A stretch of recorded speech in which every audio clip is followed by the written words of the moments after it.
Welcome to There's a Method to the Madness. My name is Rob Maxwell. I'm an exercise physiologist and personal trainer. I'm the owner of Maxwell's fitness programs, and I've been in business since 1994. The purpose of this podcast is to get to the real deal of what really works, and most importantly, why things work. Hence the name, There is a Method to the Madness. Today I'm going to talk about a recent study I just saw on PBS. It's, nothing new to me, but I think it's really cool every time I see the things that I believe in reinforced. Before I get to that, let me thank Jonathan and Lynn Gilden of the Gilden Group at Realty Pros. They are committed to providing the highest level of customer service in home sales. So why don't you give them a shout and figure out just how much your home is worth. So if you can catch the PBS special, I think it's definitely worth watching. Basically, what it says is that physical fitness or exercise might be the greatest health enhancer ever known to man. And that is pretty cool. And there's a physician on there that explains all that. And, it's really not a surprise to me. I have seen study after study after study that talks about the benefits of physical fitness and activity exercise. Now, keep in mind, I always like to clarify, I'm not talking about any dietary changes, which we already know also greatly impact our health. I'm talking about exercise all by itself, hence movement. And the studies are really, really clear. They did a study on rats, which, my own personal opinion is I'm not huge on animal studies. I understand the reasoning as to why they have to do that. But anyway, I will just leave that there. But the study showed that the more exercise the rats got, the healthier they got. And it didn't just have to do with the obvious areas when we exercise. In other words, if we exercise our leg muscles, well, our muscle tissue in our legs become greater, healthier, more fit. If we exercise our heart by doing cardiorespiratory exercise, our heart muscle becomes more fit. I think just about everybody knows that and understands that. But the studies were showing that all of the tissues in the body improved from exercise. All of the organs, including the brain, improved with exercise. Again, this is not new news. I'm talking about it because it's a new study, a new program. And I love when I see what I've been telling people for years, and really more importantly, what I believed, because we are always our first clients. I always used to tell my students that it's like before we can really spread the word, we have to believe it ourselves and do it ourselves. And I think that's what makes us good disciples of whatever we are believing in, whatever we are pushing. And I want to clarify here that I do believe in it and push it, even if I was not getting paid. Like, it is just my lifestyle. I love physical fitness, the benefits it's given me. So I'm always looking for more information, more positive things to spread to people. Like, it's absolutely something we can all do. So again, it's not that it's a new study. It's just that it's another reinforced study. And I want people to really think about that, movement and exercise. So the one thing that the program did a really good job of doing was explaining that this doesn't have to be complicated. So in the case of this study, the exercise was just movement, plain and simple movement.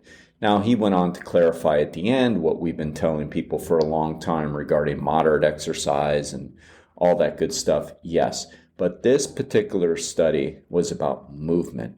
That's really what exercise is. too often we get kind of pigeonholed in the thinking that exercise has to be a really specific way. And I think for some, not me, not the clients that come here, not some of the exercise friends that I have, but it's a turnoff to maybe some people. I don't want to say general population anymore because I think the general population believes in exercise, but some people, the word exercise is a turnoff because they just think of it as something that they have to formally do.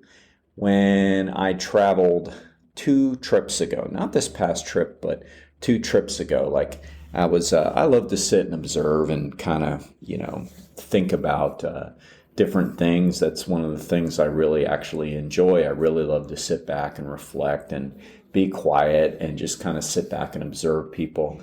And this one trip, I was down in the kitchen area, waiting to eat. I had already exercised and I was kind of sitting there doing some journaling and working on my book a little bit and kind of watching the people come down. And there was a couple that came down and they were in their, day clothes, so to say, meaning that they were just getting ready to start their day. They were, pretty nicely dressed in regular clothes. It was cooler weather, so pants, jacket, whatever. And I couldn't help but think, what a different lifestyle that is, meaning that I exercise first and then I, recover by eating or getting my senses or whatever. And some people don't. They get up and they get ready and they come down and exercise isn't even a thought on their mind. Some, I'm just making an assumption here. And I'm not judging, I'm really not, because everybody has to do what they think is best for them. And that's what I mean by some people, it's just not part of their life because of the fact that they think of formal exercise as something they don't want to do. And I was thinking, what if I talked more about how do we exercise for the health benefits without realizing we're exercising? And I think that's important for people, maybe not the people that are listening to this, because I kind of think you already like to exercise and you're into fitness, or at least it's good for you, or you wouldn't be listening to it. But maybe people that aren't into it, and maybe that it would be good for them. Now, granted, we can't change anybody but ourselves, but maybe that's the case. How do you spread the word a little bit, about this PBS study? Because I have a feeling everybody wants to be healthier, right? Who could you talk to that would say, oh no, I don't want that? I mean, probably everybody does. So how do they get these movement benefits, without necessarily thinking they have to do a formal exercise program if it really isn't their gig? And I think that's what was really striking about this study. The doctor did a really good job talking about how it's movement, it's simple movement. How do we move more? That's what was defined as exercise. Now, way back a century ago, formal exercise wasn't probably too much of a thing outside of athletics, where people ran to maybe become better runners, or, they ran for conditioning because they knew to, they played sports, whatever. I just have a feeling that it wasn't a big part of everyday routine for most people. Now, I know there were some strongman gyms and things like that 100 years ago. I've seen that, but it definitely was an outlier. It wasn't the norm, but people moved more. Transportation wasn't what it is today. Even the best transportation, people had to walk very many miles per day. I've seen a study that actually showed that we moved 5 times more than we do today. And that wasn't that long ago. So people were moving more, and yes, they were healthier, at least in regards to things of preventable diseases or chronic diseases that have been brought about because of our lifestyle. Now, people are living longer for other reasons. Medical science has made great breakthroughs on what happens if a heart attack happens. There's been great breakthroughs on different medications, yes, but as far as our activity levels being linked to chronic diseases, we have actually gotten worse. And of course, obesity has risen greatly, largely because people are moving far less, and of course due to diet, but this is about exercise. So how do we move more? How do we understand that it's really just about chronic movement? When we just got back yesterday from a trip to New York, and let me tell you, I don't know, it doesn't matter, 3 days ago or so was one of my longest days of walking. I had 35,000 steps, 35,000. Now, yeah, I ran in the morning at Central Park, which I enjoyed. It was cold, but I enjoyed it. Put in a little run, nothing too long. Maybe it was 5 miles, a little bit over, something like that. But we walked everywhere we went. Now, do we want to pay like $40 to move 2 miles in an Uber every time? No, we walked. Plus, I enjoyed. I like sightseeing. I like shopping. I like doing those kinds of things. We walked. Everybody there walks. I did not see as much obesity as I see here. Now, granted, I wasn't overly looking for it, but that's kind of the point. Like, things weren't jumping out at me, and I know it's only a snapshot, but I do also know that there is less obesity in the Northeast when it comes to that. Why? Who knows? Don't have the time to get into all that. But I do know that a lot of it in the bigger cities is because people are walking so much more. And it's actually kind of like nice to walk, right? So how do we understand that the more we move, the better? Plain and simple. The more we move, the better. We just have to get out, move around. And for your friends that maybe just aren't into it, like the very friendly couple I was talking about at the lodge I stayed at a month ago, where, it just wasn't their gig. They came down and they sat and they ate their breakfast.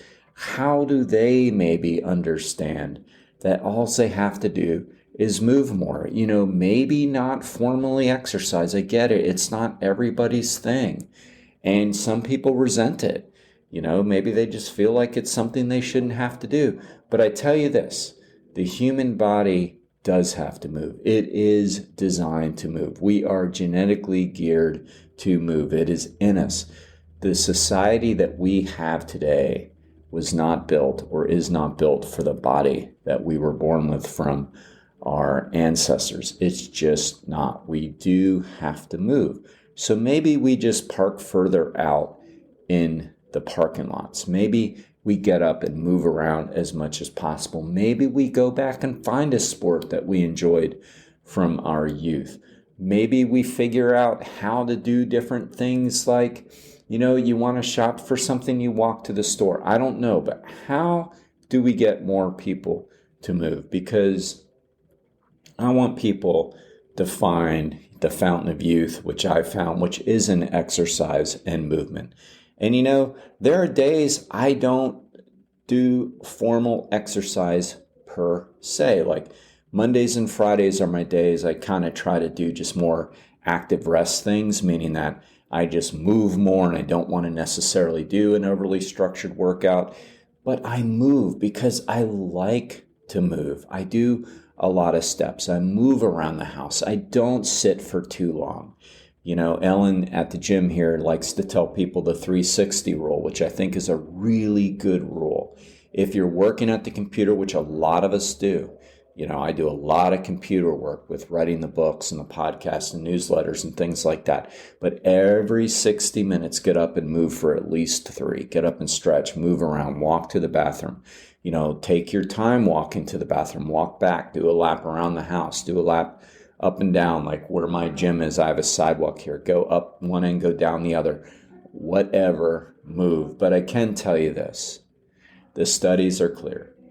The more we exercise, the more we move, the better our health is. Okay? Now let me thank Overhead Door of Daytona Beach. The area is best garage door company.